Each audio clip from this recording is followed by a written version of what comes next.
ventas. Y la pregunta va a ser simple. ¿Habrá alguna relación entre publicidad y ventas? ¿Qué creen ustedes? Sí. ¿De verdad? Sí.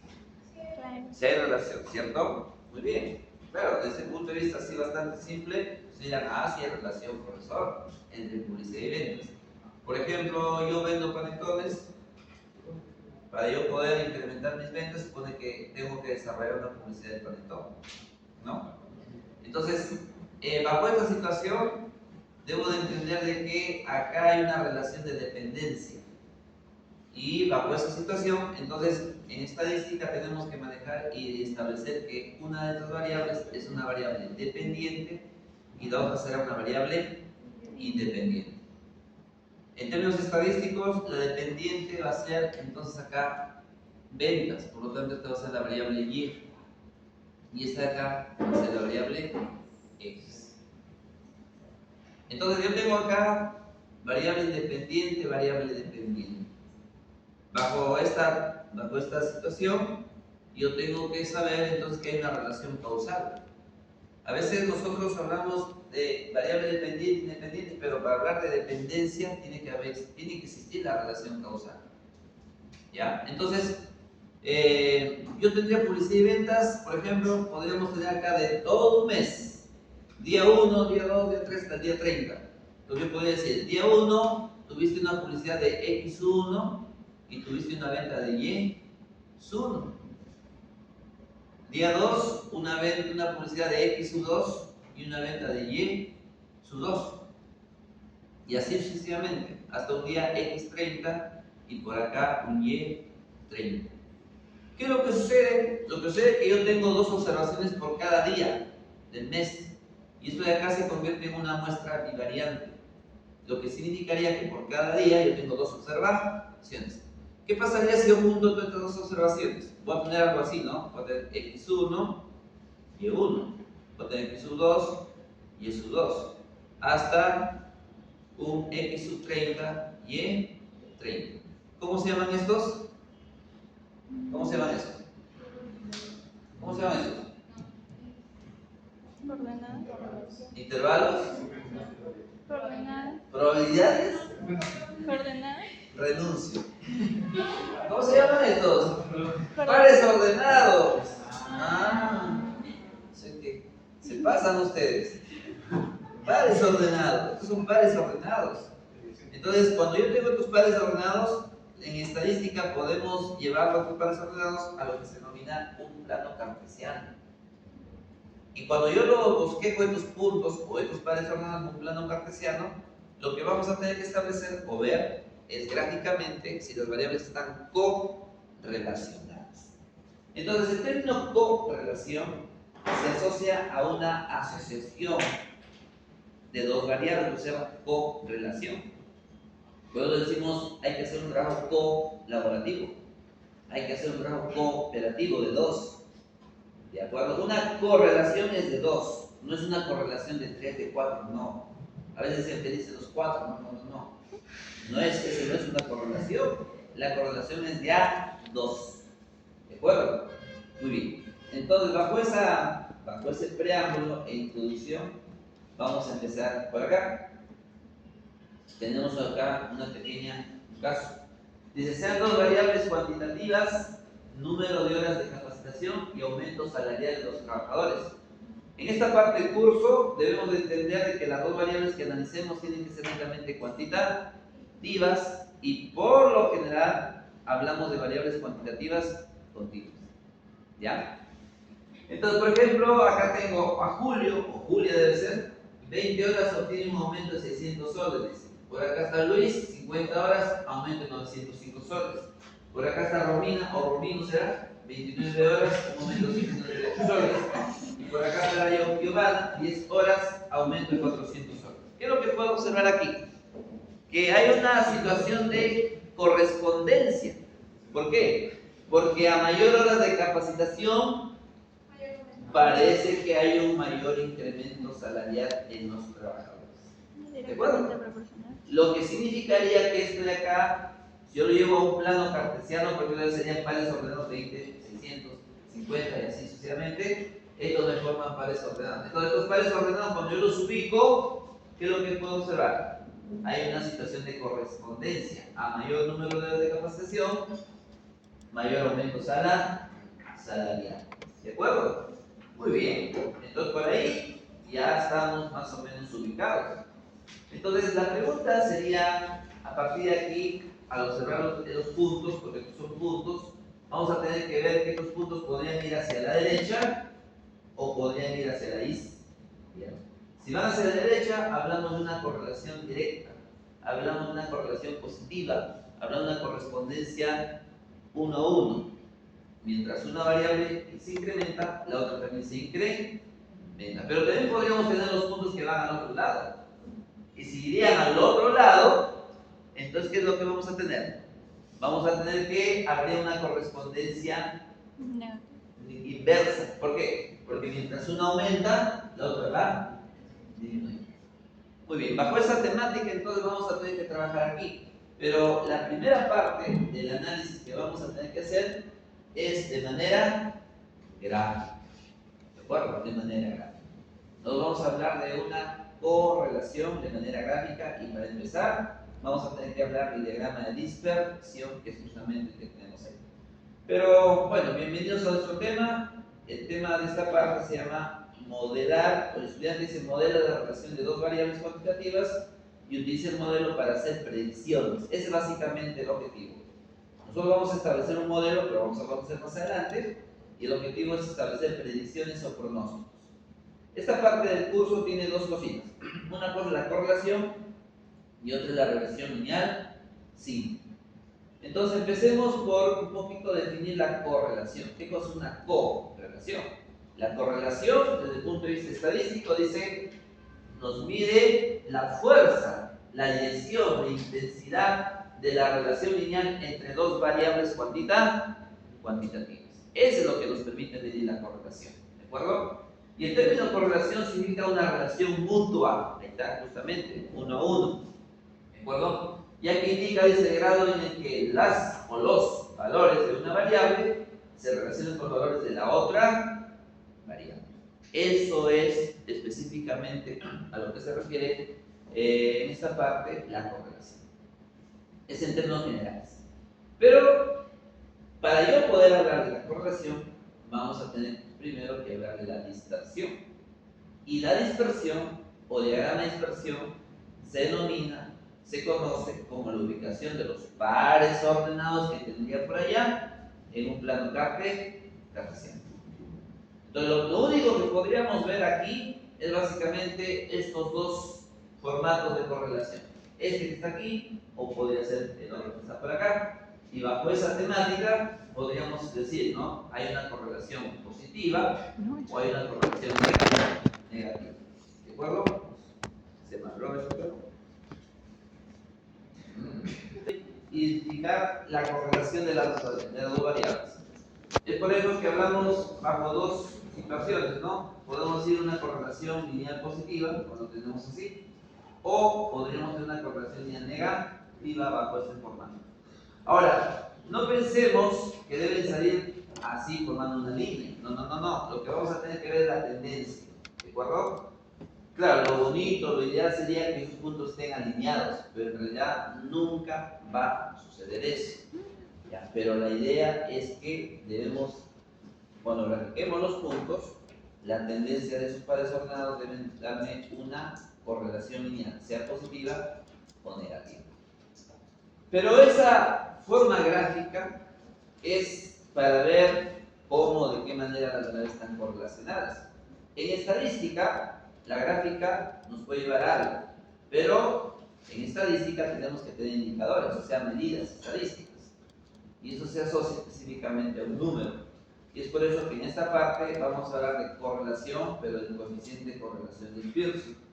Y es el coeficiente de correlación de Pearson el que nos va a permitir identificar, saber, determinar si las variables en sí están correlacionadas. Pero claro, de hecho, que el gráfico en un inicio es una gran ayuda. ¿Por qué? Porque el gráfico, si me dice que hay una correlación positiva, Entonces, el RO o el coeficiente de correlación tiene que salir superior a 0. No digo superior a 1, ¿por qué? Porque la correlación tiene que estar entre un intervalo de menos 1 a 1. Por si acaso. Bajo este intervalo funciona la correlación entre menos 1 a 1. Es como una probabilidad, ¿no? La probabilidad está entre 0 y 1. La correlación está entre menos 1 y 1. Esta notación del RO, esta es la notación poblacional, del parámetro. Pero ¿cómo se establece una correlación? Ahora lo vamos a ver. Cuando ustedes interpreten una correlación, que si bien es cierto va de menos 1 a 1, entonces tendrían que interpretar bajo esta situación, ¿no? Tenemos una correlación positiva o negativa, pero acá entre 0 a 0.5 hablamos de una correlación positiva débil. De 0.5 a 1, correlación positiva intensa. 0.5 exacto, correlación positiva moderada, o 1, hablando de una correlación perfecta positiva o positiva perfecta. En el caso de que sea en el lado positivo, pero también podría darse de manera negativa, claro. Va a haber situaciones que las variables están correlacionadas de manera inversa. Por ejemplo, un caso, a mayor número de vacunación, menor contagio. Es una correlación inversa. ¿Se dan cuenta? Como también podría haber correlaciones positivas. ¿Como qué? A mayor horas de estudio, mayor mi calificación. Eso se supone que debe ser correlación positiva. Bien, de repente dicen, no, esto no sucede en mi caso. Muy bien. Es que no estudia a conciencia. Muy bien. ¿Y cómo es estudiar a conciencia? ¿Cómo será? ¿Qué dice Joshua? ¿Cómo se estudiará a conciencia? Todos los días. Claro, todos los días. Así es. ¿No? Muy bien. Es que uno tiene que ser consciente de eso. ¿Se dan cuenta? Pero si uno no es consciente, lo deja cuando se acuerda. Muy bien.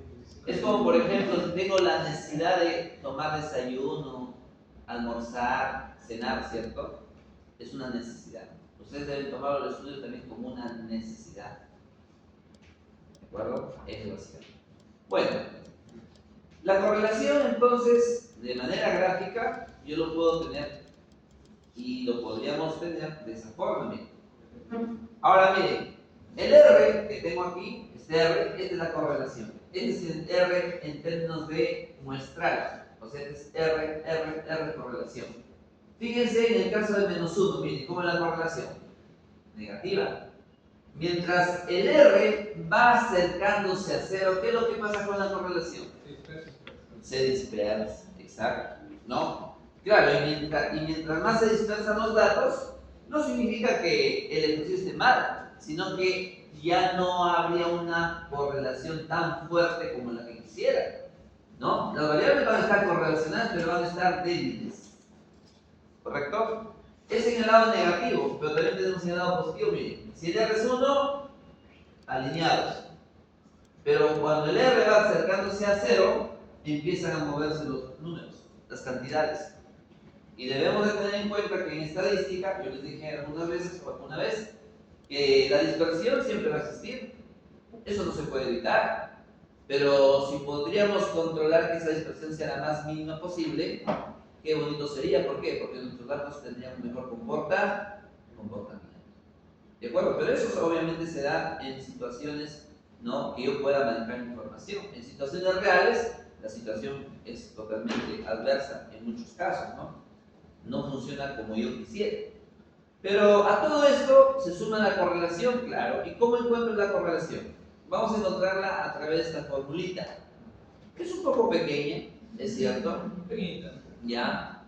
Pero pequeña en términos de, me refiero a términos operativos. ¿Por qué? Porque si yo veo la fórmula, solamente es uso de sumatorias. No hay otra cosa. Pero todo esto se va a resumir en el SPSS. Hoy día. ¿Ya? Lo vamos a hacer todo con el SPSS. Es una gran ventaja que tenemos las 3 horas ahorita acá. Bien. Entonces, la primera tarea aquí va a ser hablar de correlación. La correlación, ¿qué cosa es? Nos mide la situación, relación, variación conjunta entre dos variables. Y una primera alternativa es lo que se denomina el diagrama de dispersión. Entonces vamos a empezar con un ejemplo No vamos a hacer este ejemplo, vamos a hacer otro ejemplo. Ya, el que está acá en el mismo material, pero al finalizar por acá. Bien, vamos a empezar con esto. Bien. Vamos a llevar los datos al Excel y luego al SPSS. ¿Sí? A ver, de esta forma.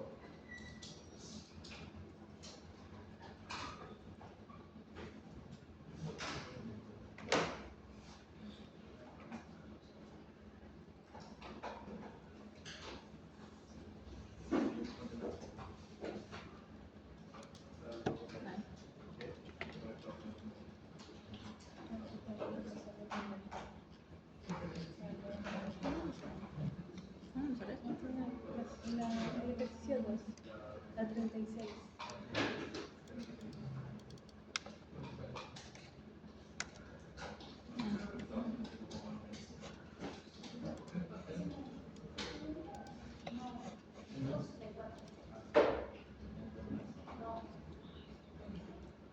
A ver, ustedes pueden digitar directamente al SPS, yo lo voy a hacer acá y luego lo voy a migrar.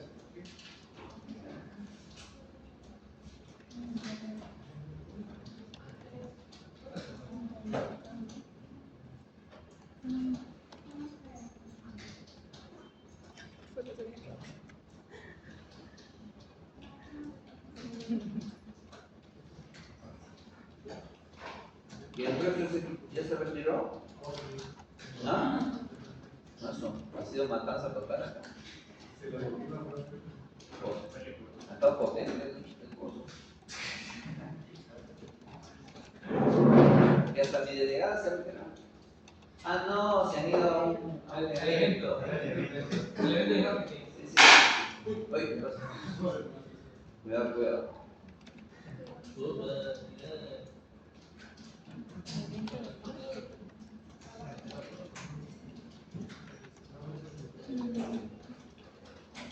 Listo.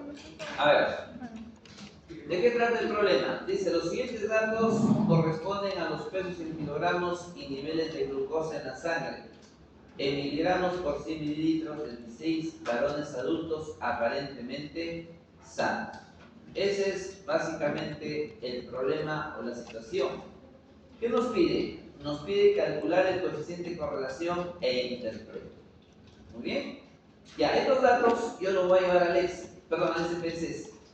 Pues vamos a buscar los datos, control C, y voy acá a mi SPS y simplemente control V.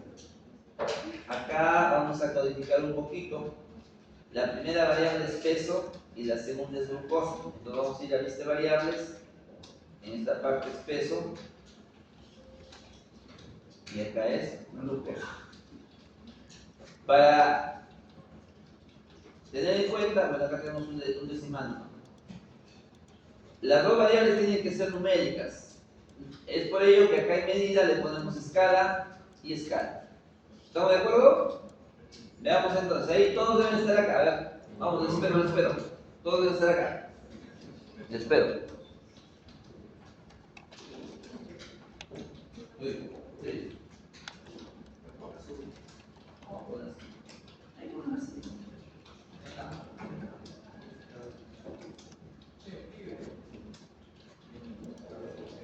No es en una sola columna.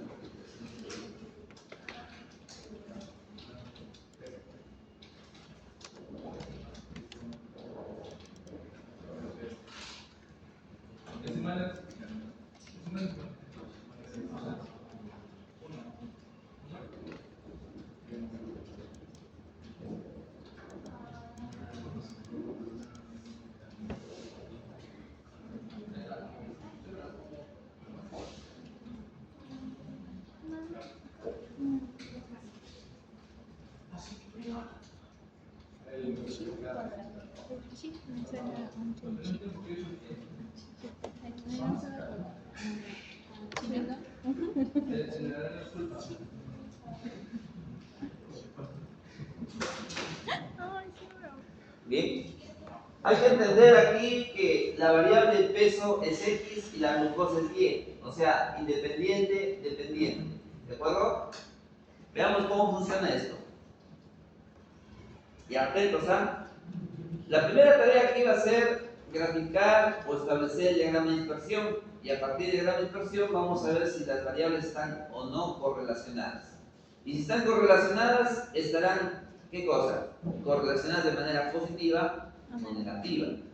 Eso vamos a verlo a través del diagrama de dispersión. ¿Cómo se establece un diagrama de dispersión con el SPSS?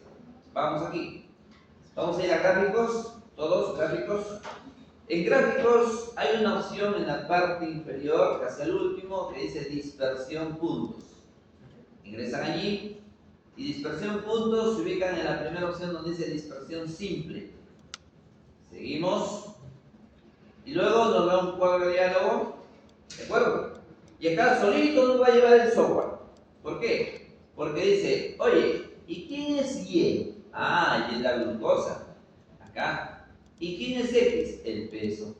Punto. ¿Eso es todo? Sí. A partir de ello, simplemente aceptar. Y debemos de tener un gráfico de esta forma. ¿Perdón? Y de ahí tendríamos que ver, ya pues, el Y es glucosa y el X es peso. Y de ahí acepta. ¿Salió? Sí. Muy bien. Salió. ¿Eso qué significa? Está bien. ¿Ah? ¿Está bien? No, no estoy diciendo que está bien o está mal. Es una pregunta. ¿Qué dirían ustedes?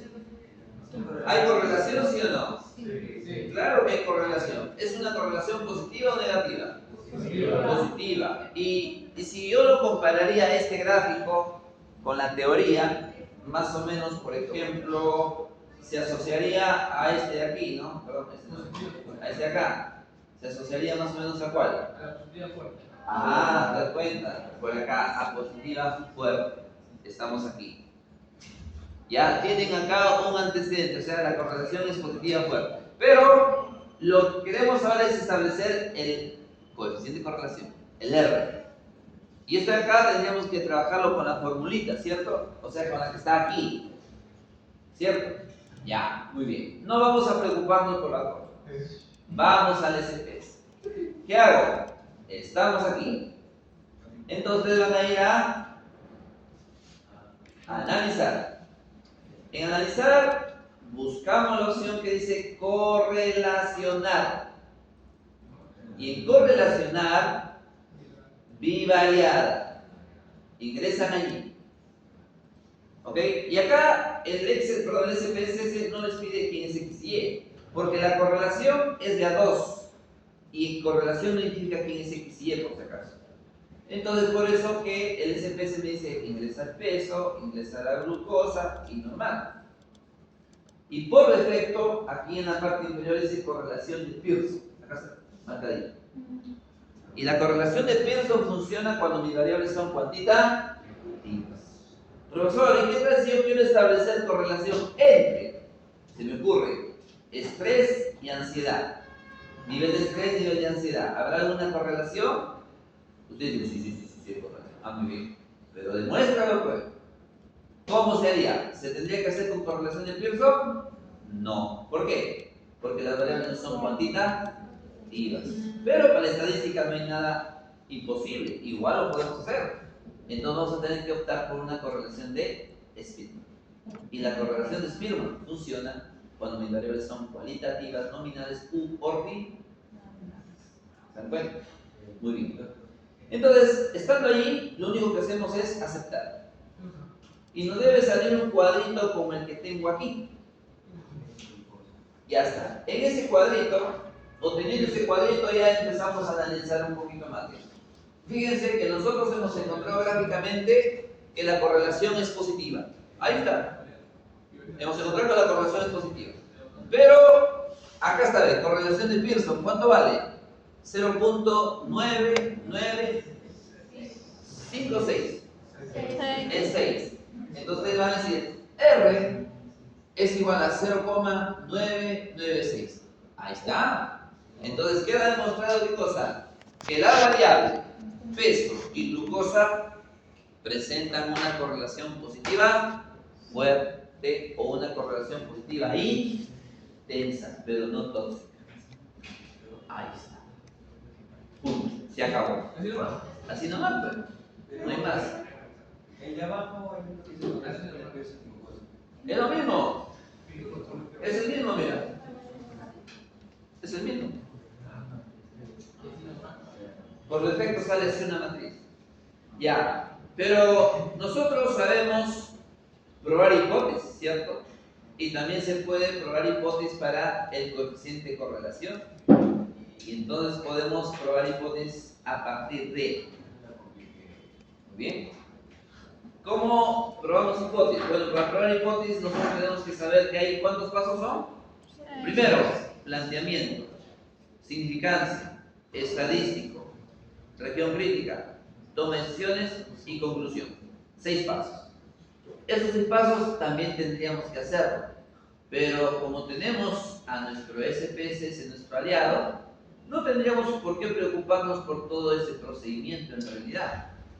Pero sí tendríamos que saber el proceso. O sea, no estoy diciendo que no lo sepas, estoy diciendo que no necesitamos hacerlo todo, pero sí tengo que saberlo, porque si no, ¿cómo yo fundamento en mi examen? Porque la próxima semana que van a dar examen, yo les voy a dar así nomás. Aquí tiene una hojita, préstame tu cuaderno. Yo les voy a dar solamente una hojita, así, una hojita les voy a dar, por ambos lados, por si acaso, por ambos lados. Y lo único que voy a llevarme es la misma hoja. No voy a llamar otra cosa. Si por casualidad alguien me dice, profesor, he hecho acá mi otra hoja, no te voy a recibir, porque solamente es en una hoja. Ya, en esta hojita va a haber todo esquematizado. Van a ver ustedes cómo viene el examen. Ya bien esquematizado, ustedes empiezan a armar, completar lo que se les pide. ¿Por qué? Porque piensan que como trabajo con el SPSS, voy a tener que copiar con mis cuadros. No, en absoluto. No necesitamos copiar nada. Es más, ese diagrama de expresión que hice hace un rato solamente para que vean. Porque no se les pide diagrama de expresión en el examen. No respuestas. Hablamos de análisis e interpretaciones. Bien. Entonces, por ejemplo, una situación aquí, ¿cuál es? Probar hipótesis. El probar hipótesis, yo sé que se hace todo eso. Incluso mi estadístico de prueba está acá, miren. Este es el estadístico de prueba para probar la correlación. Una pregunta aquí para la correlación, ¿cómo sería? Tendríamos que decir, ¿no? Probar la hipótesis que la correlación es igual a 0. Entonces ustedes vienen y dicen H0, la correlación es igual a 0. H1, correlación es diferente de 0. Estaríamos ahí. Y luego sigo con el procedimiento y voy al T calculado, que es igual, dice, a R, que es la fórmula, por raíz de n-2 sobre 1 menos R al cuadrado. Esta es la fórmula. Y en realidad es operativo. ¿Por qué? Porque este R ya lo tengo acá. Y lo único que hago es reemplazar entre otro dato, comparo con el T calculado, con el T de tabla, punto, solucionado. Y tendría que ver si se acepta o se rechaza la hipótesis. Pero voy a olvidarme este proceso aquí. Por el momento, ¿qué tengo que hacer? Voy a mi salida del SPSS y en mi salida del SPSS, que he desarrollado la correlación, debo de fijarme que me ha dado un cuadrito y en este cuadrito hay un detalle. ¿Qué cosa? El SIG, que es el P-valor. Y este P-valor definitivamente es fundamental para nosotros. ¿Por qué? Porque este P-valor lo tengo que comparar con la significancia. Y yo lo único que tengo que ver es que ese P-valor podría ser mayor o menor que la significancia. Y en función de ese resultado, vamos a tener que tomar una decisión. Nada más. Eso es todo. Entonces, si observo ese P-valor resulta ser ¿cuánto? Parece ser 0,001, ¿cierto? 0,001, ahí está bien. Pregunto, si yo tendría que hacer la comparación con el 5% de significancia que me dice el problema, este de acá, ¿es menor o mayor? Es menor. Por lo tanto, ¿se acepta o se rechaza la hipótesis nula? Se rechaza la hipótesis nula. Y al rechazar la nula, obviamente acepto la alterna. ¿Y cuál es la alterna? Que la correlación es diferente de 0. Y es cierto, pues, la correlación es diferente de 0. Punto. Se acabó. Y ya no necesito hacer todo el procedimiento de la prueba de hipótesis. Solamente basta con ver el P. Pero tengo que saber plantear mis hipótesis. Y van a ver por qué les digo. Muy bien. Entonces hasta ahí es la correlación. Gráfico, dispersión, correlación del R, y podría probar mi hipótesis para justamente ver cómo funciona esto. El siguiente paso en este análisis es establecer un modelo que nos permite explicar ahora esa correlación. Cuando yo digo establecer un modelo, es el siguiente. Miren, yo veo que acá, profesor, las variables están correlacionadas. Ah, muy bien, bonito, excelente. Pero yo debo de saber que estos puntos van a estar bajo una línea. Ni siquiera están sobre una línea, están sobre una línea, pero la línea está acá. Y algunos están por encima o por debajo. Entonces, ¿qué es lo que hago? Lo que tengo que hacer es, ¿qué cosa? Buscar esa línea. Y esa línea la vamos a tener que establecer considerando, ¿qué cosa? Lo que se denomina el análisis de regresión lineal simple. ¿Y qué cosa es una regresión lineal simple? Una regresión lineal simple es establecer, identificar, encontrar un modelo matemático que me permita identificar una variable y, que es la dependiente, en función a mi variable independiente x. Y este modelito, o función matemática, o ecuación de la recta, porque es justamente una ecuación de la recta, lo que vamos a tener que buscar es que esa ecuación me permita estimar, proyectar, pronosticar datos. Y eso les interesa a ustedes, que son hombres de negocios. Por ejemplo, quieren pronosticar su venta, sus ganancias, su inversión, cuánto van a tener de rentabilidad. Podríamos utilizar lo que se denomina un modelo de regresión lineal. Entonces, para poder establecer esa regresión o ese modelo, porque el modelo es este, ¿no? Por copiarlo acá. Dice y igual a alfa más beta por x más el error. Muy bien. Los coeficientes de la regresión son alfa y beta, pero este beta justamente es el coeficiente que se interpreta. Bien. Lo que vamos a tener que buscar es un modelito, una ecuación. Este error al final se hace cero, porque está sujeto a variables intervinientes, que al final no interviene o no influye en el modelo. Pero lo que vamos a tener que identificar aquí es alfa y beta. ¿Y cómo encontramos alfa y beta? Llegan algunos de ustedes, ¿no? Lo que vamos a tener que hacer, o lo que tendríamos que hacer, es utilizar un método que se llama el método de mínimos cuadrados, que están aquí. Las funciones de las ecuaciones. ¿Ya? Entonces yo tendría que establecer esas ecuaciones, hacer todo un análisis de las variables y empezar a trabajar para poder, ¿qué cosa? Encontrar el valor de A y el valor de B. Ah, muy bien, ya lo hacemos, no hay problema, lo utilizamos en métodos menos cuadrados, correcto. Pero eso nos va a llevar tiempo. Y como tenemos el SPS, lo vamos a tener que hacer con el SPS. Lo único que tengo que tener un orden aquí. ¿De acuerdo? Entonces, para concretar la idea, hacemos lo siguiente. Yo voy a llegar a un modelo así. El modelo no es que se copie el modelo. Ténganlo claro, por favor. No es copiar el modelo. Porque la pregunta solo hace, determine el modelo. Usted lo va a determinar, y es el modelo. Pero tendría que interpretar. ¿Y cómo se interpreta? Un modelo de regresión lineal, porque es un modelo de regresión lineal, se interpreta en base al resultado de este B. Y este B podría ser, dice, mayor o menor que 0. Si es mayor, obviamente es positivo, si es menor, es negativo. Y en función a su resultado se tendría que interpretar. Por ejemplo, si este B resulta ser mayor que 0, dice, indica que por cada unidad que se incremente en X, Y aumenta el promedio en B unidades. Ah, muy bien. Luego dice, si B es menor que 0, indica que por cada unidad que se incremente en X, y disminuye en promedio en B unidades. Ah, muy bien. Ya, ¿cómo funciona eso? Veamos entonces con el ejemplo. ¿Cómo llegamos a establecer un modelo de regresión? Fácil. Vamos al SPS. Ojo que estamos analizando peso y glucosa. ¿Ya? Peso y glucosa. Entonces, el peso está en kilogramos y la glucosa está ¿en qué estaba? En miligramos por 100 mililitros. Fíjense ya cómo funciona esto. Ahorita se van a dar cuenta, o nos vamos a dar cuenta cómo funciona esto. Vamos a ver ese peso. Ahora quiero encontrar el modelo. ¿Cómo se hace? Ahí les va.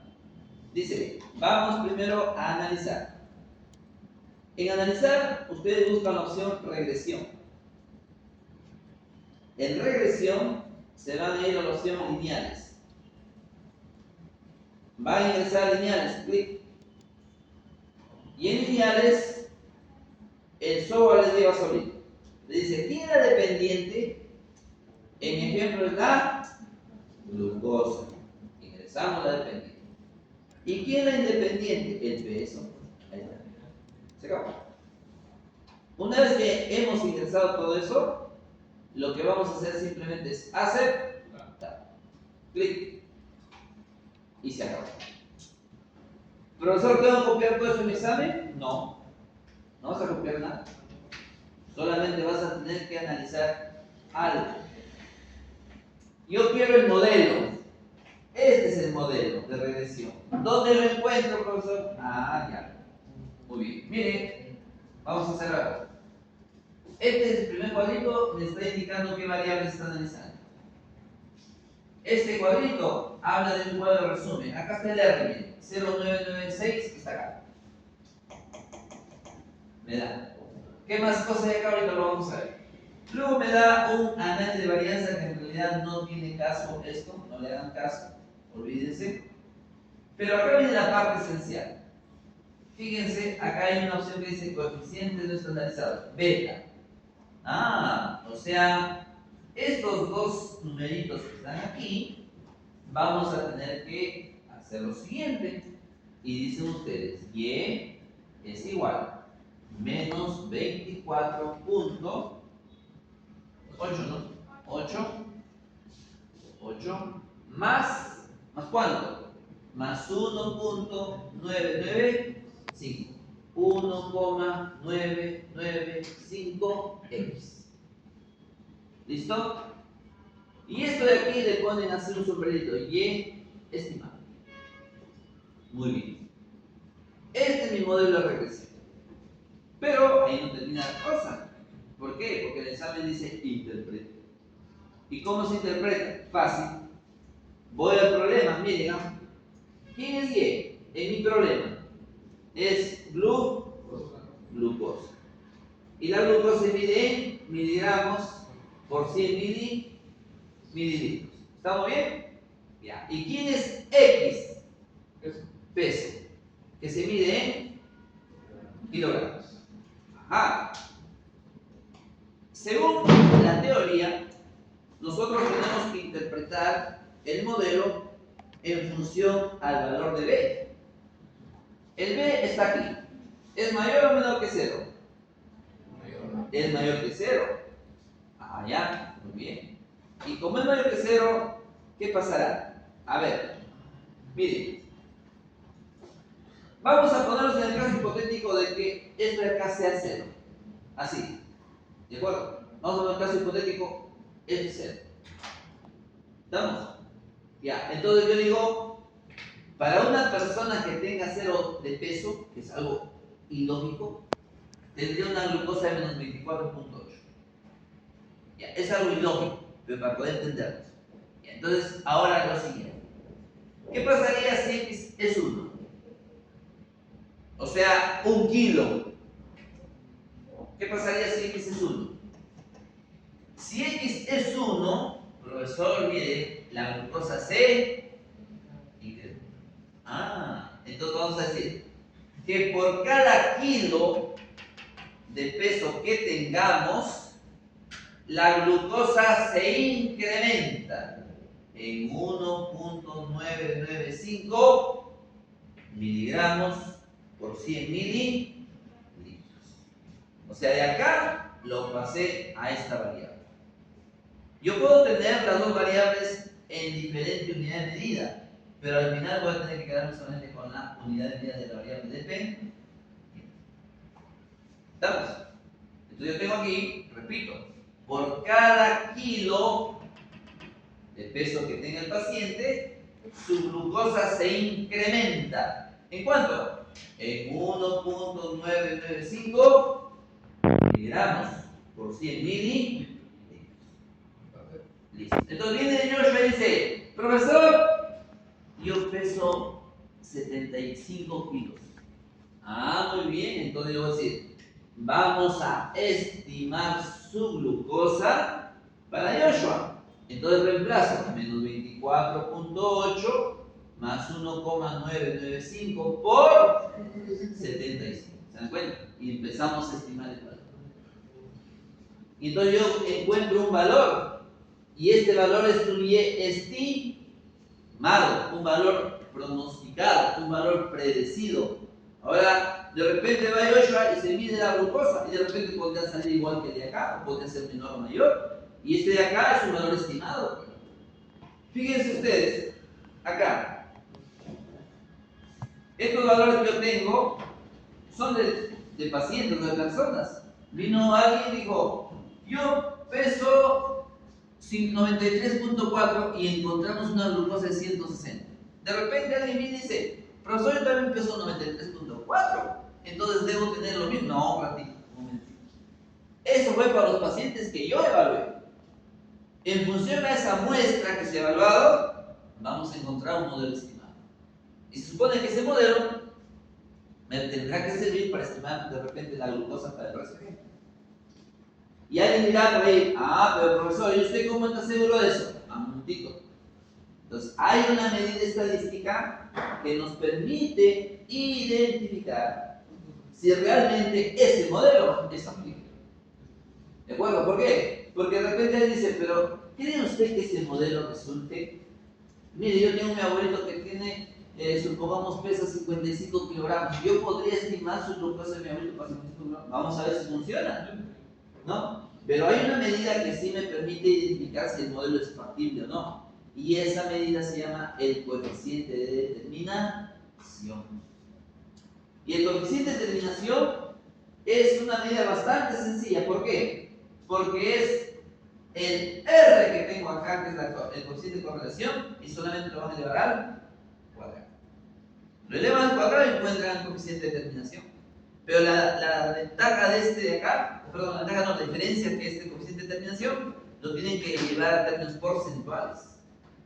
Y es por eso que acá hablamos en dos niveles, si es menor o mayor al 70%. Si es menor, dice, hay un mal ajuste. Si es mayor, es un buen ajuste. ¿Qué es lo que buscamos? ¿Qué es lo que debemos de buscar? Valga la redundancia. Debemos de buscar que nuestro modelo sea bueno. Entonces yo debo de pensar que mi R cuadrado en todo caso, tendría que ser superior al 70%. Entonces, profesor, ¿lo tendría que sacar el R cuadrado? Sí, pero no te preocupes, porque todo te da el SPS y ya te dio en realidad el R cuadrado. ¿Dónde? Que no lo veo acá sale. ¿Qué dice aquí? R cuadrado. ¿Cuánto sale? 0,991, pero tú multiplícalo por 100.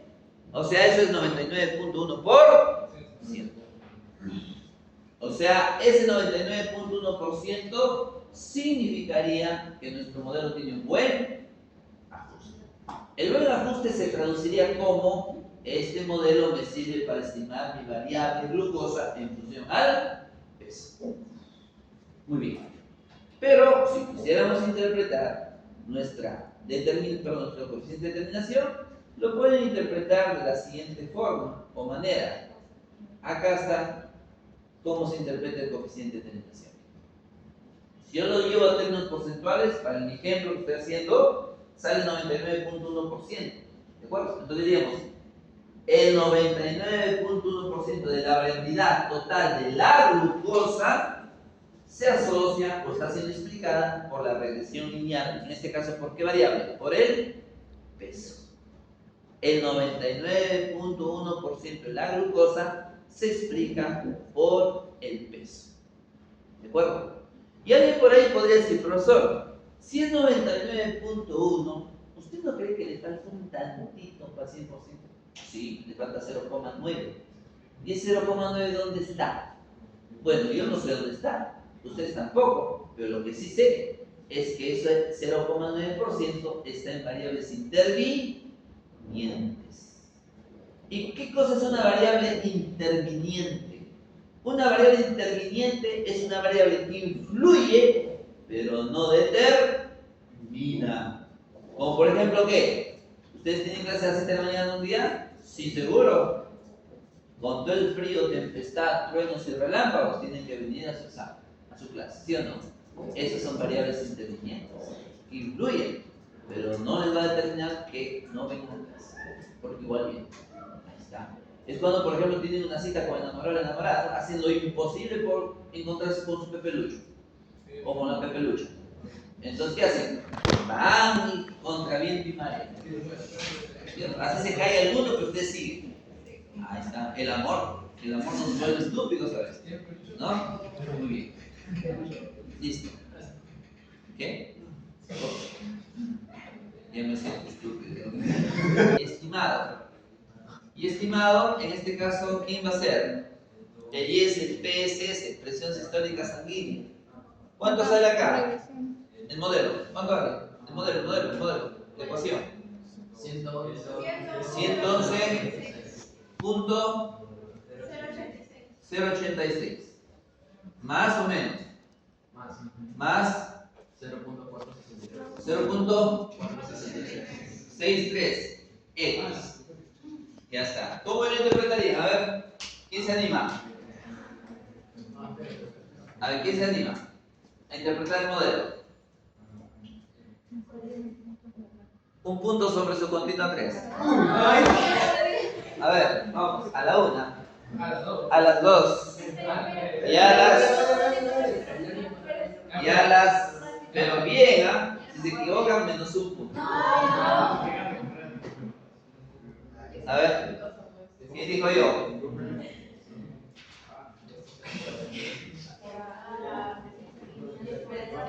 A ver.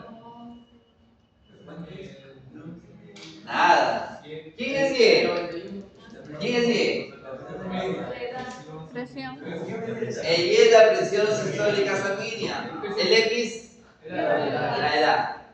Entonces, ¿qué van a decir? Por cada año que tiene la persona, su presión sistólica sanguínea se incrementa. ¿En cuánto? En 0.463. ¿Qué será? ¿En qué se mide la presión sistólica sanguínea? Bueno, no hay ningún. No, con mis amigas. Milímetros de mercurio. ¿Milímetros o miligramos? Milímetros por unidad de mercurio. Yo mismo. Miligramos, creo que no. Miligramos. Miligramos por unidad de mercurio. Entonces diremos, a ver, recapitulando, diremos, por cada kilo, no, perdón, por cada año que tiene mi paciente, su presión sistólica sanguínea se incrementa en 0.463 miligramos por mercurio. Por unidad de mercurio. Punto. Se acabó. Entonces viene, por ejemplo, Ángel y dice, profesor, yo tengo 21 años, ¿podría estimarme mi presión sistólica sanguínea? Entonces, sus 21 años, ingreso aquí. Y voy a tener que estimar su presión sistólica sanguínea para adelante. Y sale. ¿De acuerdo? Ahora, yo que yo le mida es otra cosa. ¿Por qué? Porque al medir ya voy a encontrar su presión sistólica sanguínea observada. O sea, la que tengo en realidad. Y la de acá sería la estimada. ¿Va a haber una diferencia entre la estimada y la observada? Sí, siempre va a haber una diferencia. Y esa diferencia se llama error, por si acaso. Esa diferencia podría ser positiva, podría ser negativa. No hay ningún problema. ¿De acuerdo? Muy bien. Entonces, ahora, pregunta. Ya sabemos acá, ya sabemos aquí. La pregunta ahora, acá, la determinación. ¿Cuánto salía aquí? 0.956 creo. 956. Si lo elevamos al cuadrado, ¿cuánto sale? 0.914. 14. Que eso equivale al 91.4 por 100. ¿Y ese 91.4% qué significa? ¿Que es un buen o un mal ajuste? Buen ajuste. Lo que significaría que el modelo que he encontrado resulta ser factible para poder estimar la presión sistólica sanguínea considerando la edad de la persona. Punto. Esto es correlación y regresión lineal simple. Vamos a hablar de otro tema.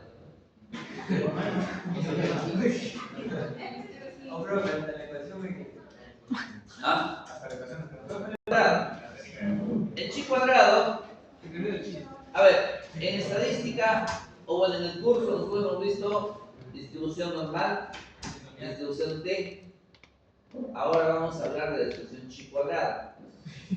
Pero no como distribución, sino acá hemos puesto el tema chi cuadrado. Pero para que ustedes sepan y como cultura general, el chi cuadrado es una distribución estadística que no va a permitir analizar o ver, relacionar dos variables. Y esas dos variables van a tener la característica que van a estar bajo una misma escala de medición. Y vamos a hablar de una escala nominal. Ya vimos la regresión lineal simple. Y si ustedes se han dado cuenta en esa regresión lineal simple, las variables que son cuantitativas, ¿cierto? Cuantitativas, por lo general, continuas. Pero ¿qué pasa, profesor, cuando yo tengo dos variables bajo una escala nominal u ordinal? Yo puedo encontrar su relación, sí se puede encontrar, no hay problema. Y ahí es donde entra la chi cuadrada. Bueno, entonces voy a ponerme un poquito las diapositivas aquí, discúlpenme.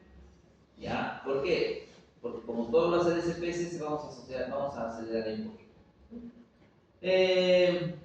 La idea acá es establecer relación de variables, pero que tengan justamente un nivel nominal o una variable que estén bajo una variable cualitativa. ¿De acuerdo? Y esta sería, o podría ser nominal u ordinal. ¿Qué es lo que vamos a tener acá? Bueno, la chi cuadrado en realidad tiene muchas aristas, ¿no? O me refiero a aplicaciones. Una de ellas, por ejemplo, es la prueba de independencia de variables y la otra la prueba de homogeneidad de poblaciones, que son los que vamos a mencionar aquí. Pero la chi cuadrado tiene otras aplicaciones. Por ejemplo, tiene aplicaciones para prueba de voluntad de ajuste, tiene el caso del chi cuadrado de Pearson, porque ese de Pearson es un chi cuadrado, por si acaso. Tiene el chi cuadrado de Spearman y el chi cuadrado de Kendall, que son algunas cositas, ¿no? Eso más o menos para que tengan una idea. O sea, no es simplemente algo que sí ya lo toma a la ligera, no. Hay que tener mucho cuidado en esto. Ya. Esta es la tableta de chi cuadrado y este es donde vamos a tener que empezar a trabajar acá, un poquito. Aplicaciones de la chi cuadrado, ya les dije. Hablamos del chi cuadrado para, por ejemplo, probar hipótesis para una varianza, para probar bondad de ajuste, para probar independencia y para probar homogeneidad. Independencia de variables y homogeneidad de poblaciones. ¿De acuerdo? Por ejemplo, yo tengo una población allá de colegio, ¿no? Colegio, supongamos, Dios es amor, se me ocurre. En ese colegio yo tengo, por decir, 5 secciones de quinto primaria y a todos los evalúo bajo el mismo se puede decir, el mismo instrumento, evaluación, qué sé yo. Y quiero ver que todos tengan el mismo comportamiento o no. Se utiliza la prueba de homogeneidad de poblaciones. O voy al colegio y le digo, quiero medir su rendimiento académico en función al sexo. Rendimiento académico y sexo. Tengo dos variables. Prueba de independencia de variables. ¿De acuerdo? Bien. ¿Cómo se desarrolla el chi cuadrado? Para poder trabajar la distribución chi cuadrado, la prueba de chi cuadrado, tenemos que tener los datos de forma tabular, en una tablita, en un cuadrito de doble entrada, o que también se denomina una tabla bidimensional, o que comúnmente se denomina una tabla cruzada. Ese es básicamente el esquema que tendríamos que tener en cuenta para una distribución o para aplicación de una distribución chi cuadrada, en el nivel que estamos aquí. Entonces, de manera general, podría tener algo así. ¿Qué es una tabla estadística? Es esta. Tenemos filas, columnas. Eso es lo que realmente dicen que saber ubicar, ¿no? Filas es así, columnas así. Entonces, ¿acá qué me interesa? Me interesa conocer cuántas filas y cuántas columnas tiene mi tabla para justamente poder procesar la información. Y acá hay todo un proceso iterativo de trabajo de fórmulas. Y eso de ahí, claro, lo podemos hacer. Pero vamos a ahorrarnos todo ese trabajo ahorita. ¿Por qué? Porque todo lo vamos a llevar al SP6. Porque el objetivo aquí es que ustedes aprendan lo siguiente. Voy a comerme algunas diapositivas más.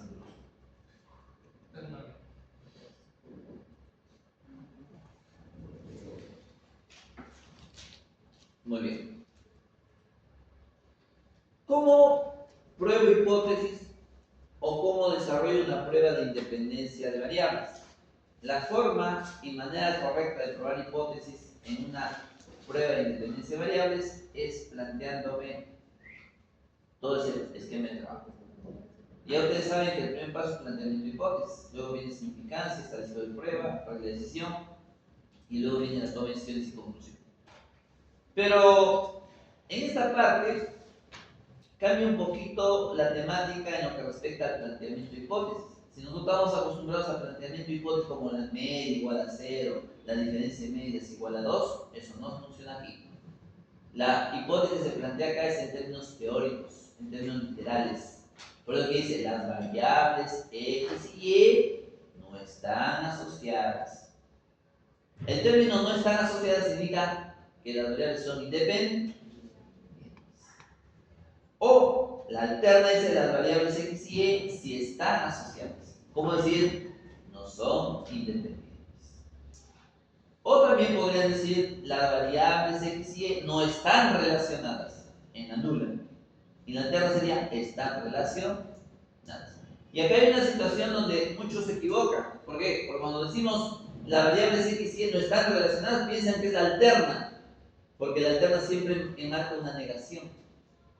Y yo digo, no están relacionadas, piensan que es la alterna, y en realidad no es la alterna, es la nula. Porque al decir no están relacionadas, es como si son independientes. ¿No? Y esa situación de confusión lo van a tener ustedes cuando hagan su tesis algún día. Porque van a pensar que están planteando la alterna y lo van a pasar a la alterna. Y no es la alterna, en realidad es la nula. Entonces ahí tienen una situación de confusión, ¿no? Es en el caso, claro, siempre y cuando hagan este tipo de planteamiento de hipótesis, ¿no? No necesariamente van a hacer eso. Luego, como ustedes pueden ver, viene un estadístico de prueba, que es una formulita, y la distribución chi cuadrado es una distribución que tiene más o menos este formato, ¿no? Es una distribución asimétrica. ¿Qué significa asimétrica? Que está sesgada hacia la derecha. No es como la distribución T o la distribución normal. La normal de la T es pareja, ¿no? ¿Se dan cuenta? Es uniforme, es parejita, ambos lados, 50-50. En cambio acá no. La distribución chi cuadrada es una distribución asimétrica. Y viene a partir de 0 hacia el más infinito. Acá no admite valores negativos. Bien. Pero al margen de eso, y para no complicarles más la tarde, vamos a hacer lo siguiente. ¿Ya? Vamos a ir a la parte más sencilla posible. ¿A qué me refiero? Trabajar con el SPS. ¿Cómo funciona esto? A ver, voy a partir un ejemplo. Vamos a poner un ejemplo bastante sencillo, ¿no? Creo que va a ser el mismo. Ya. A ver, esta tablita ya está hecha, por si acaso. Y esta tablita me debería generar el SPS. Entonces, ¿cómo yo puedo hacer que esta tabla me genere SPS? Tengo que tener la información. Básicamente tengo que tener información. ¿De acuerdo? Ya, entonces, ¿qué es lo que voy a hacer? Vamos a inventarnos una tablita ahorita, ¿ya? Porque acá tenemos bastante buena cantidad de datos. Entonces voy a ponerme por acá un ejemplo. A ver, para entenderlo. Voy a poner lo siguiente. Estado civil. Por acá.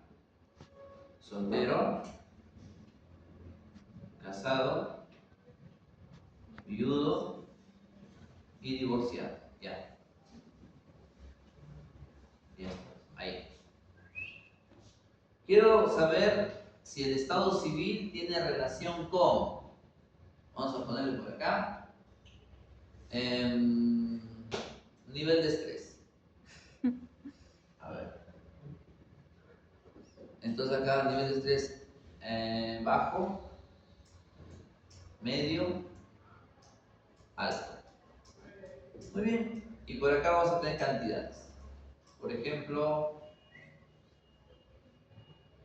decimos, por acá soltero, ya, 4. Por acá medio, 2. Por acá alto, 1. Casados, bajo, 1. Medio, 8 por ejemplo. Alto, 16. Viudo, 4, 2, 2. Divorciado, 3, 2, 4, por ejemplo. ¿De acuerdo? Ya esta tablita ya lo tengo, pero la idea es generar la tabla. Yo les voy a enseñar cómo. A este de acá soltero le voy a dar 1, a este le voy a dar 2, a este 3 y a este 4. A este de acá le voy a dar 1, a este 2 y a este 3. ¿Estamos de acuerdo? Ya, miren cómo funciona esto. A ver, ya, lo tienen ahí, ¿no? Más o menos. Entonces, allá. Voy acá, ¿cuál es? Todos me siguen con su Excel, ¿ya? Y luego nos vamos a ver SPSS. A ver, ¿cómo funciona esto? Para entendernos. Yo por acá tengo alto, medio y bajo. Así era, ¿no? O al revés. Ah, bajo, medio. Bajo, medio, alto. Y por acá estaba soltero, casado,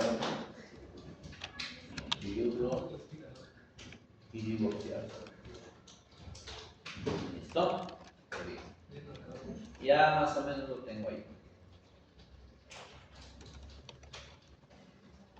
Por acá, ¿quién está acá? 4, 2, 1. 4, 2, 1. Por acá está 1, 8, 6. Después lo datos ficticios, obviamente, ¿no? Pero no datos reales.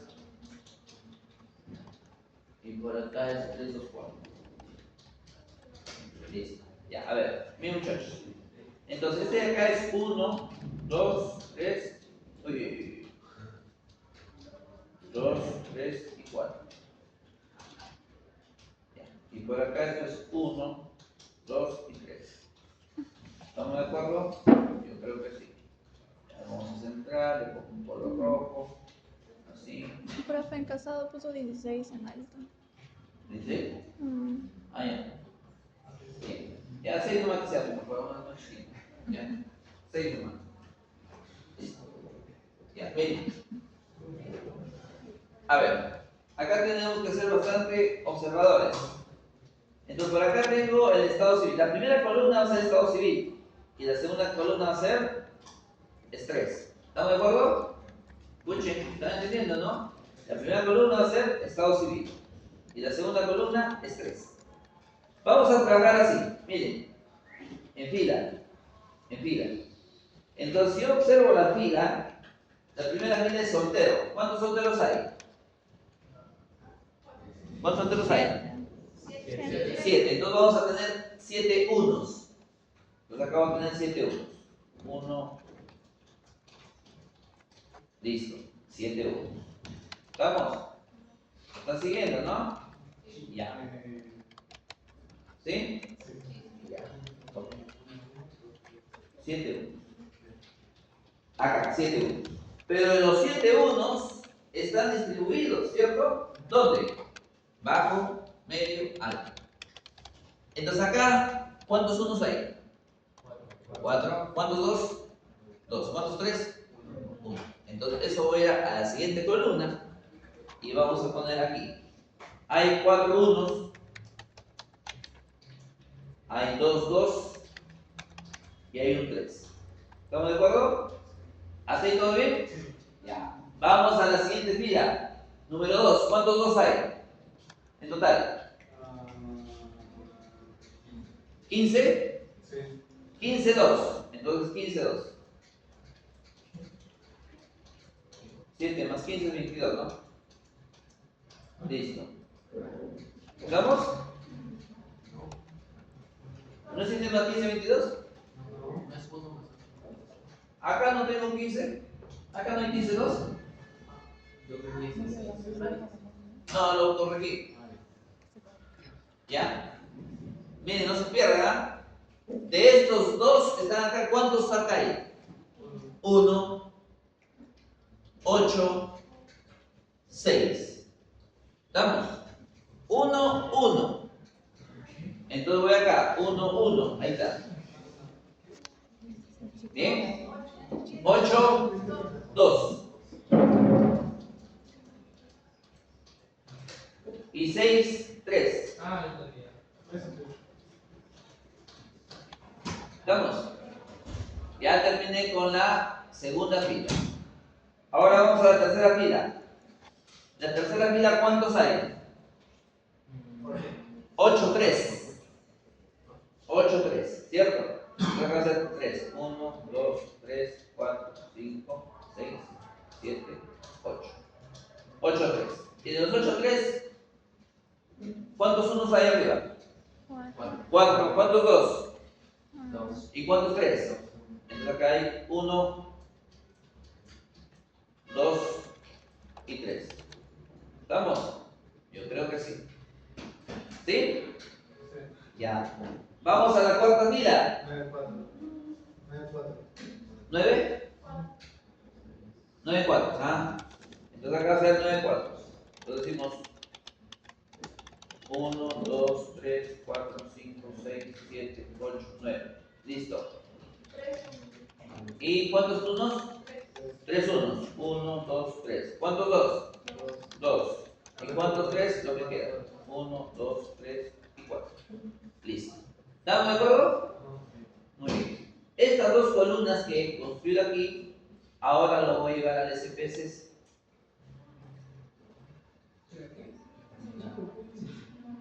Lo llevamos al SPSS. En el SPSS abrimos un nuevo archivo. Y ahora aquí ponemos control V. Y todo es con 0 decimales. Ya está. Pero el primero que era estado civil, ¿no? Acá el primero es estado civil. Estado civil. Y el segundo es. ¿Ah? Es 3. Y ahora viene lo más importante. Los dos son nominales. Pero acá tenemos que darle valores. ¿Por qué? En estado civil, ¿cuántos hay? 4, ¿no? ¿Quién es el 1? Soltero. ¿Quién será el 2? Casado. ¿Quién será el 3? Viudo. ¿Y quién será el 4? Divorciado.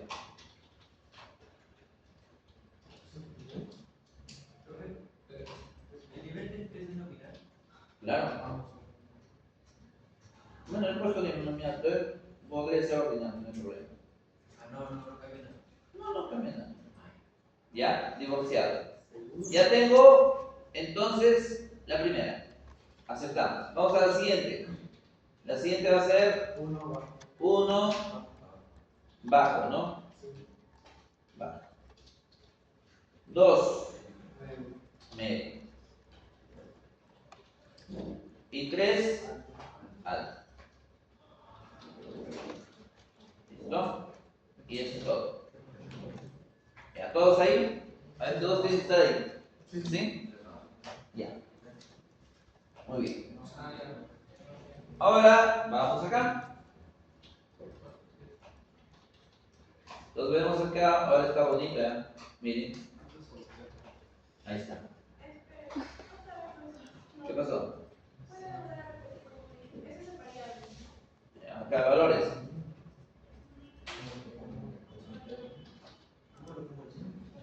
Bajo, medio y alto.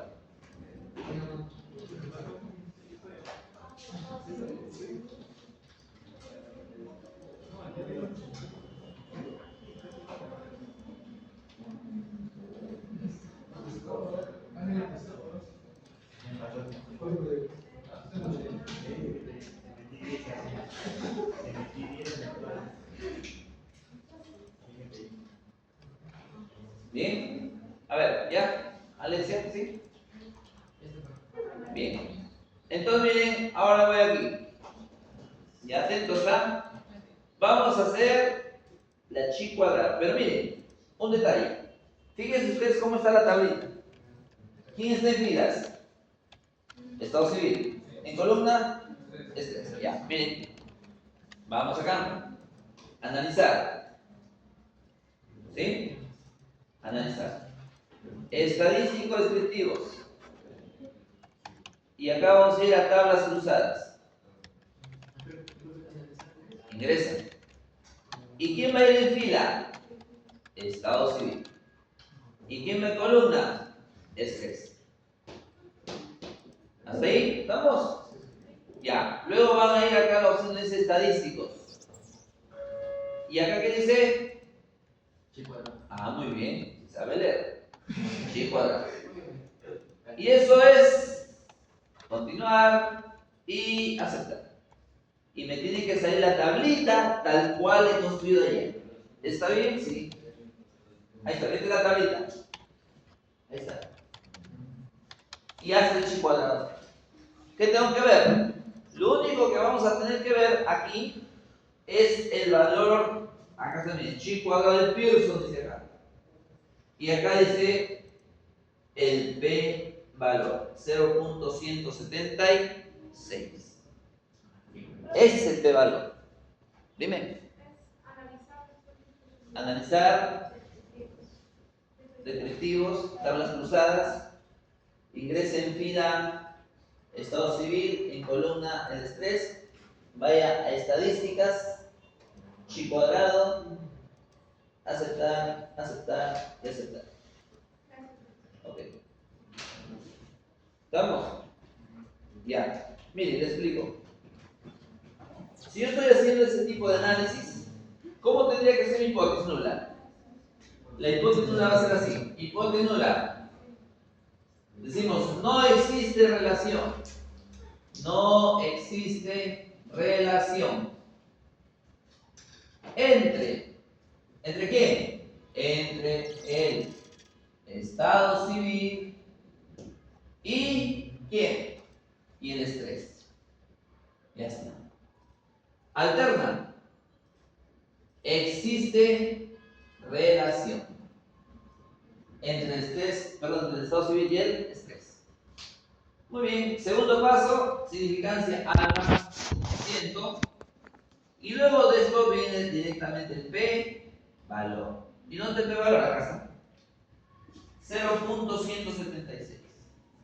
Este 0.176, dicen ustedes, lo voy a comparar con el alfa que es 5%. ¿Es mayor o menor? Es mayor. Y como es mayor, se acepta la hipótesis nula. Entonces dice, por lo tanto, no existe relación entre el estado civil y el estrés. O sea, alguien que diga, porque estoy casado, estoy estresado, es falso. Porque estoy diciendo que no existe relación. La estadística lo está comprobando. Ahí está. Muy bien. Profesor, y la próxima semana cuando demos examen, yo tengo que construir todo eso. No, te va a venir la data ya. Lo único que va a hacer es cruzar los datos. Te va a venir ya la data en SPSA, todito, esquematizado, ordenadito ya. Lo único que tienes que hacer es abrir, clic, clic, clic e interpretar. Nada más. El resto es contar. Por eso que el examen está programado para 1 hora. Pruebas de chi cuadrado. Sí, viene el problema. Claro, no pienses que vas a copiar todo eso. Solamente tienes que copiar lo que justamente te está pidiendo. O sea, los esquemas ya están hechos. Es lo que estoy diciendo hace rato. ¿Qué pasa, Yo Yoshua? me emocionando del procedimiento. Solo tenemos que armarlo. También se plantea hipótesis. ¿La diferencia dónde está? La diferencia dónde está acá. Porque el resto es lo mismo. O sea, cuando ustedes tengan el problema la próxima semana, sea homogeneidad o independencia, el procedimiento es el mismo, me refiero. Solamente va a cambiar el planteamiento de hipótesis. ¿Y cómo van a tener que plantear hipótesis? Así saber. Las muestras aleatorias provienen de poblaciones homogéneas. Es el modelo. O la alterna, las muestras aleatorias no provienen de poblaciones homogéneas. Así de simple. Y lo tienen que asociar al problema en sí. ¿Por qué? Porque el problema va a venir ahí, van a tener el tenor del problema. ¿De acuerdo? El tenor me refiero al texto. ¿De acuerdo? El texto más o menos va a decir así, ¿no? Vamos a suponer, estoy pensando en usar, no estoy diciendo que necesariamente va a ser igualito. Vamos a suponer que diga, ¿no? En el archivo, se me ocurre, ¿no? En el archivo peso.sap, coma, se ha determinado que, y ustedes ya ponen el archivo peso.sap. Acá en el Canva ustedes van a tener sus archivos. Ahorita no lo pueden ver porque está oculto, pues. Pero eso está para poner clic, para que lo visualicen, porque está todo hecho ya. Y está en la semana 15. Ahí van a aparecer los archivos, 5 archivos son. ¿No? Entonces lo único que ustedes van a hacer, clic, abre, clic, clic, clic, y clic, clic, clic, clic.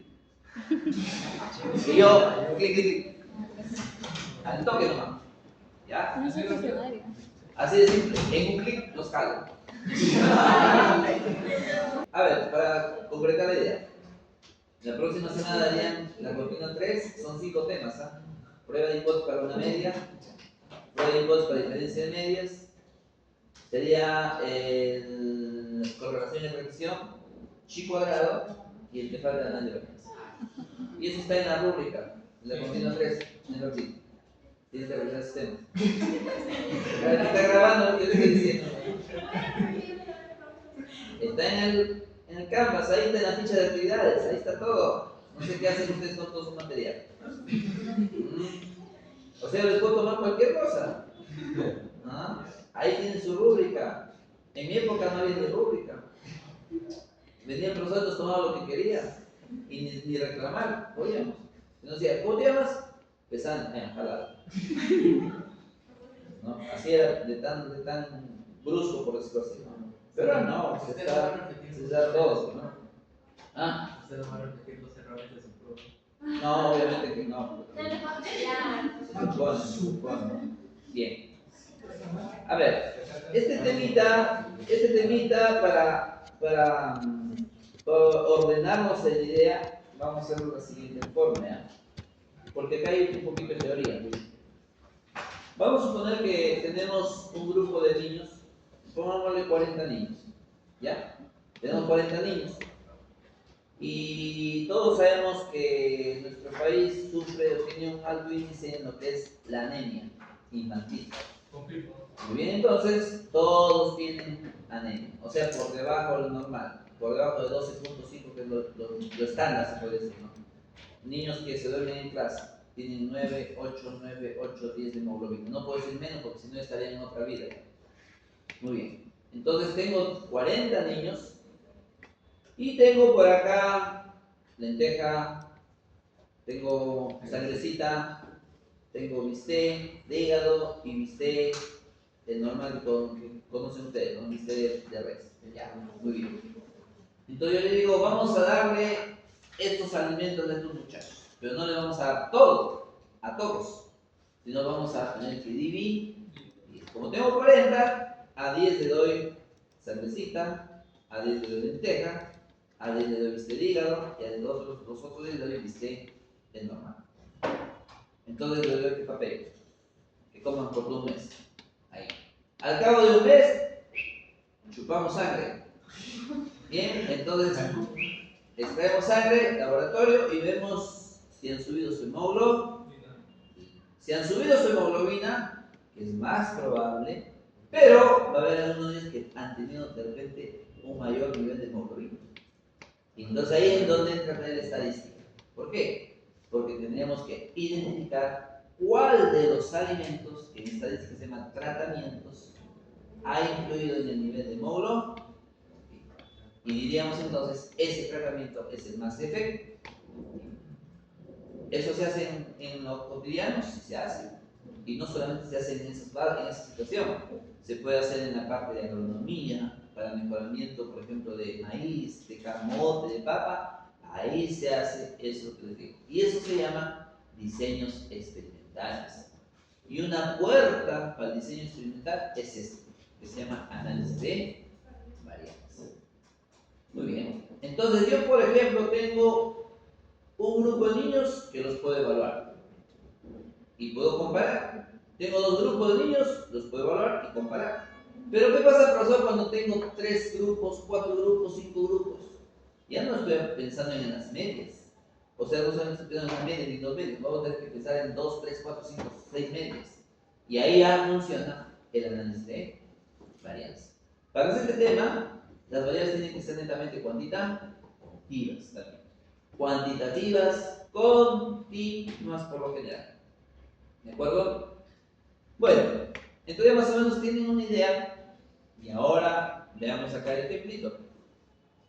Dice, el gerente de una empresa que se dedica a brindar servicio de taxi desde San Isidro al aeropuerto Jorge Chávez desea evaluar 3 rutas con la finalidad de seleccionar la mejor. Muy bien. Pregunta, ¿cómo evaluar las 3 rutas? ¿Qué variables se podría analizar? ¿Cómo seleccionar la mejor ruta? Entonces, ¿cómo evaluar las 3 rutas? ¿Sabes cómo sería? Ah, profesor, mire, yo voy a evaluar en función al tiempo. Yo voy a evaluar en función al consumo de gasolina. Yo voy a evaluar en función al número de semáforos que voy a tener que pasarme. Voy a tener que evaluar en función al consumo del gasto de los neumáticos. Entonces hay diversas cositas, ¿se dan cuenta? Yo puedo analizar eso. Y en función de eso yo podría optimizar ¿qué cosa? El tiempo. En el menor tiempo que podríamos llegar a un lugar. ¿Qué variables se pueden analizar? Podríamos analizar consumo de gasolina, tiempo, consumo neumático, de repente estrés del chofer. ¿Y cómo seleccionar la mejor ruta? Optimizando tiempos, costo y todo lo demás. Y ahí funciona la estadística. Y específicamente el tema que se denomina análisis de varianza. ¿Por qué se llama análisis de varianza? Por sus siglas en inglés. ANOVA, Analysis of Variance. Lo que vamos a tener que medir es la variabilidad de grupos. Yo puedo tener 3, 4, 5 grupos, pero yo tengo que evaluar su variabilidad de los grupos. Y eso se resume en un análisis de varianza. Para hablar de este tema, a ver, retrocedemos un ratito. ¿Se acuerdan ustedes cuando hablamos de prueba de hipótesis para una media? Seguro que tienen que recordar, y si no recuerdan, vean la grabación. Entonces, ¿qué hacíamos ahí? Yo le decía, la variable que estábamos analizando tiene que tener un supuesto de normalidad. Eso no lo hicimos en aula, pero sí lo hicimos aquí, claro, con ustedes. Porque probamos la hipótesis de normalidad a través de la prueba de Kolmorov o Shapiro. Se hizo. Luego fuimos avanzando en los temas y llegamos a la prueba de hipótesis de diferencia de medias. Pero para que sea la prueba de hipótesis de diferencia de medias, ¿qué tenemos que haber probado? La homogeneidad de varianzas. Que eso se establece a través de la prueba de Levene. Entonces probaba eso y recién después se hacía la prueba de hipótesis de la diferencia de medias. Para hablar de análisis de varianza tengo que probar 2 supuestos. Y esos 2 supuestos son la prueba de normalidad y la prueba de homogeneidad. Que en realidad lo hemos visto, pero ahora lo vamos a tener que ver porque vamos a tener que manejar una masificación de datos. No solamente hablo de una variable, no solamente hablo de un grupo de datos, sino vamos a hablar de un conjunto de datos. Entonces, el contenido acá se habla de diseño de experimentos, análisis de varianza de un factor y aplicaciones. Entonces, acá hay algunos conceptos, de hecho, que tienen que manejarlo o conocerlo. Y la teoría que queda, yo les voy a pedir por favor que si lo pueden leer, sería muy bueno, porque mañana directamente vamos a ir a la parte operativa, ¿ya? Hay un tema que hicimos en el curso, donde abordamos el concepto de experimento. ¿Se acuerdan qué tema fue? ¿En qué tema hablamos de experimento? Dice Carlita. Muy bien, Marilo. Probabilidades, así es. Cuando hablamos de probabilidades, o antes de hablar de probabilidades, definimos lo que era un experimento, ¿no? ¿Qué había hecho experimento? Es un proceso a través del cual obtenemos resultados. Punto, ese es el asunto. Ahora vamos a hablar también de experimento, pero desde otro punto de vista. ¿Por qué? Porque este tema se asocia a un tópico, llamémoslo así, en estadística, que se llama diseños de experimentos, o específicamente a la parte de la estadística experimental. ¿Dónde veo la estadística experimental? En laboratorio. Por ejemplo, ustedes, acá mis amigas de estomatología, ellas hacen prácticas en laboratorio y ven la parte experimental. Ustedes también pueden ver la parte experimental de negocios. ¿Por qué? Porque podrían, ¿qué cosa? Simular ventas, simular producción. Y eso se puede hacer. Entonces, esa parte de ahí es laboratorio, experimental. Para poder entenderlos, yo podría experimentar, por ejemplo, con un grupo de ratitas, ¿no? Vienen las ratitas, o las reglas de las ratitas, no la ratita, cualquier ratita. Ratitas de esas blancas, de experimento, de laboratorio. Entonces lo cojo a la ratita, le pongo su antibiótico y veo si empieza a bailar, si empieza a sacudir, si se duerme, si se despierta, qué sé yo. Entonces veo un resultado. Eso se llama experimental. ¿Se dan cuenta? Muy bien. Entonces los estudios estadísticos se pueden clasificar en observacionales y experimentales. Muy bien. En un estudio experimental, los datos se generan a partir de la realización de un experimento diseñado. Diseñado significa totalmente estructurado. ¿Qué es un experimento? El experimento básicamente consiste, dice, en una prueba o ensayo, donde se inducen cambios deliberados de las variables de un proceso. De tal forma es posible observar o identificar con el propósito de extraer información relevante. Eso yo no lo digo, lo dice Montgomery, Douglas Montgomery, en su libro de diseños de experimentos en el año 1919, antes de pandemia. Bien. Entonces, él es un gurú en lo que es diseño de experimentos. Y él fíjense lo que dice y plantea, dice, un experimento básicamente consiste en una prueba o ensayo donde se inducen cambios deliberados. ¿Qué significa deliberados? Que usted no lo puede medir. Pero sí lo puede observar y en base a eso extrae información. ¿De acuerdo? Es como el caso que les ponía hace un ratito, que tengo los 40 niños, están anémicos. Ya sé que están anémicos. A uno un grupo le doy lenteja, a otro grupo su bofe, a otro grupo sangrecita, a otro grupo le tocos, por ejemplo. Ya, listo. Y quiero ver su efecto en un tiempo dado. Entonces, ¿qué tengo que hacer? Tengo que recoger información. En el primer día de repente no pasa nada, pero a los 2 días de repente su hemoglobina empieza a cambiar.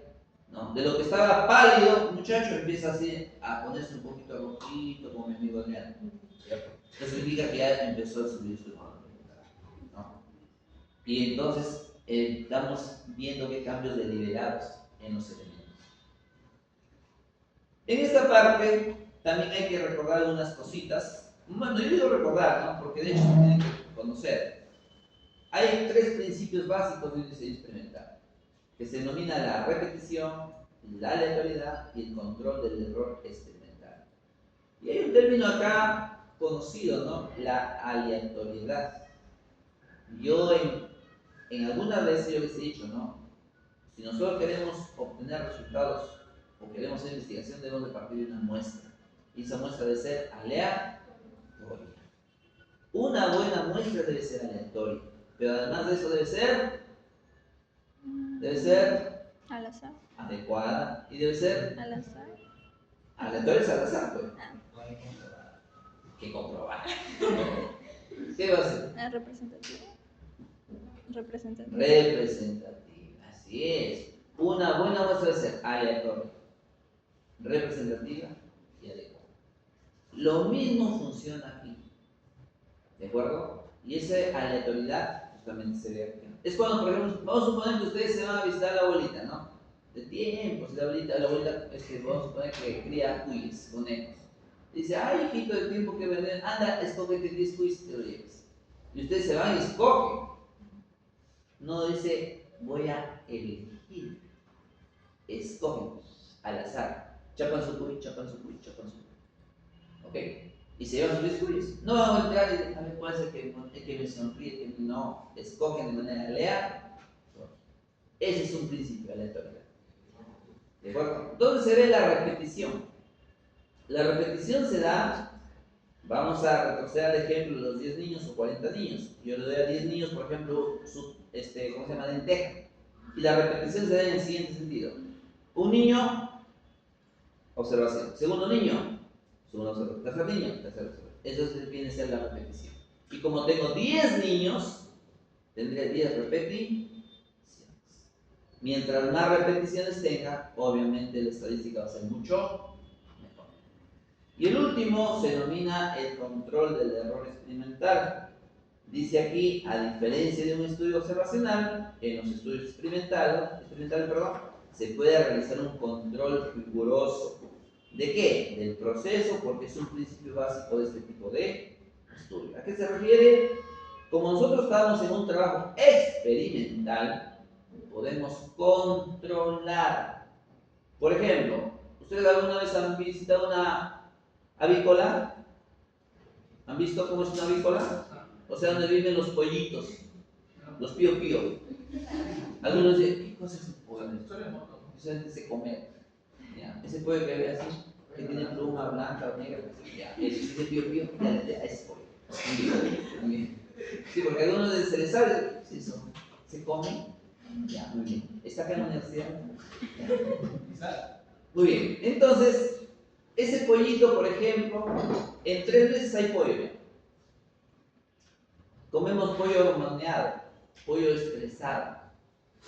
Sí, ese pollo no duerme. Ahí tiene, pum, la luz, las 24/7.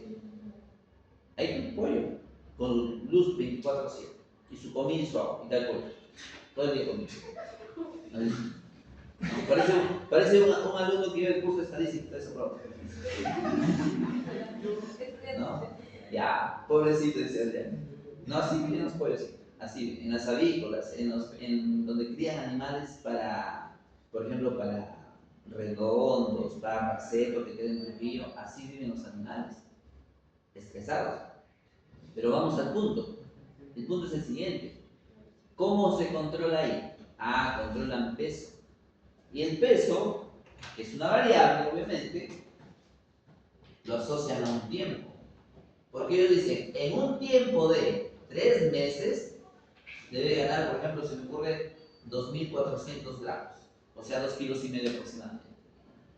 Entonces, ¿qué hacen ellos?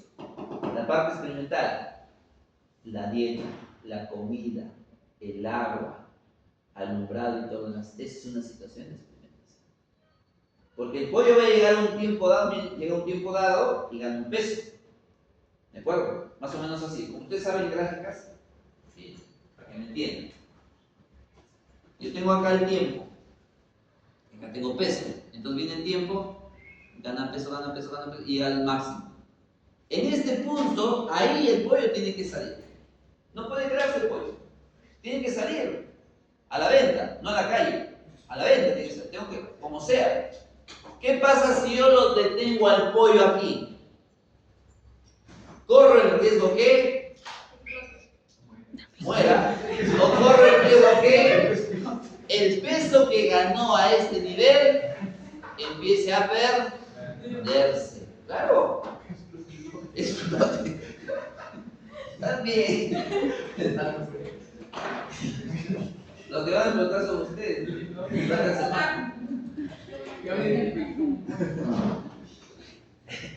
Muchachos, me han hecho reír. Me han hecho reír en una situación un poquito que estoy preocupado. A ver, entonces miren, que se entienda lo siguiente, ¿no? La gráfica que yo he hecho ahí, por ejemplo, que a manera de gracia, a manera de broma, podemos tomarlo de repente, llega un punto que después explotan, ya, muy bien. Pero eso se asocia a un modelo estadístico. ¿Sí? Por ejemplo, yo podría establecer en qué tiempo el pollo tendría que venderse cuando optimiza su peso. Y ustedes, por ejemplo, de negocios, llevan cursos de operativa, ¿no? ¿O no? Llevan métodos cuantitativos, ¿cierto? Pues, tienen que optimizar tiempos, optimizar ganancias. Quiero optimizar ganancia en menor tiempo. Eso es parte de operativa, investigación de operaciones. Libro de Taja, anoten. Libro de Taja de investigación de operaciones, buenazo. Anoten, para los negocios. Libro de Taja, T-A-H-A, Taja, investigación de operaciones. Es un libro así, un mega libro. Pero si tú quieres aprender, estudia. Todo eso tiene que entrar en tu cabeza, sí. No sé cómo, pero sí. Libro de TAC, es muy bueno. Ese es el coquito de investigación de operaciones. No hay libro que le ponga el pie a ese libro de TAC, definitivamente. Puede haber cualquier libro de investigación de operaciones, pero el TAC es muy buenísimo. Y eso lo encuentran en internet, lo pueden descargar el toque, ¿no? ¿Ya? Ya, listo. Entonces, nosotros tenemos aquí, ¿qué cosa? Bueno, a manera de ejemplo, no les puse eso para más o menos entenderlo. Seguimos. Conceptos. Ya. El tema que vamos a ver, o que vamos a continuar mañana, es la puertita de entrada a lo que se denominan los diseños experimentales en estadística. Y no hablamos de estadística, hablamos en cualquier campo. Porque un diseño experimental puede ser un ingeniero civil, perdón. Puede ser un ingeniero de sistemas, ¿no? Puede ser un estomatólogo, puede ser uno de negocios que son ustedes, puede ser mi amigo los enfermeros que están por acá, también. O sea, cualquier profesional. Profesor, yo soy agrónomo, también puede ser. Porque el agrónomo tiene que mejorar cosas, su cultivo, su papa, su yuca, su maíz, su cacho, su oca, lo que cultiva. Y ahí se mide qué cosa, rendimiento. ¿Ustedes sabían que ¿ustedes conocen el choclo? Sí. Ya, qué bueno.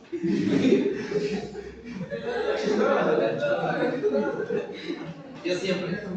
El choclo, miren, vamos a suponer, exagerando un poquito. De repente se van acá a Pro y compran un choclo, 2 soles, un choclo así, de mala muerte, uno que otro. Pero vayan al Cusco, ese es un choclo. Es un choclón. Lo cogen así con mi mano. ¿A qué me refiero?